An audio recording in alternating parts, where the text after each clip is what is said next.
আসসালামু আলাইকুম। আপনি কি জানেন, এক সময় নীল নদে প্রতি বছর এক সুন্দরী কন্যা বলি দেওয়া হতো? হ্যাঁ, প্রাচীন মিশরের কিছু মানুষ বিশ্বাস করত নীল নদ যেন প্রবাহিত থাকে, ফসল ভালো হয়, তার জন্য নদীকে খুশি করতে হবে।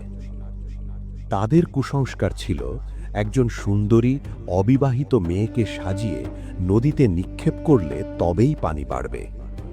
বছরের পর বছর এই নিষ্ঠুর প্রথা চলতে থাকে। মানুষ ভয়ে প্রতিবাদ করত না। তারপর একসময় মিশরে ইসলাম প্রতিষ্ঠিত হল।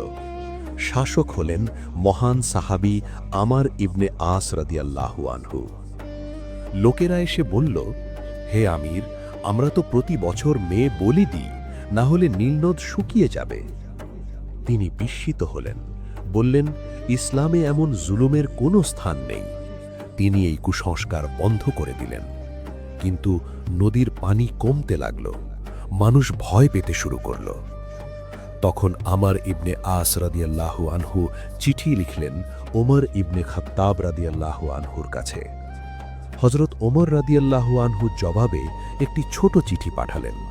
চিঠিতে লেখা ছিল, হে নীল নদ, যদি তুমি নিজ ইচ্ছায় প্রবাহিত হও তবে তোমার প্রয়োজন নেই, আর যদি আল্লাহর আদেশে প্রবাহিত হও তবে আমি আল্লাহর কাছে দোয়া করি তিনি তোমাকে প্রবাহিত করুন।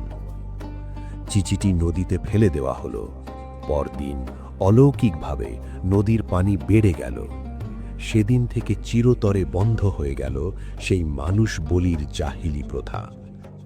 ভিডিওটি ভালো লাগলে লাইক দিন, ডিন টিউব চ্যানেলটি সাবস্ক্রাইব করে পাশে থাকুন। ইনশাআল্লাহ দিনের আলো ছড়িয়ে দিই একসাথে।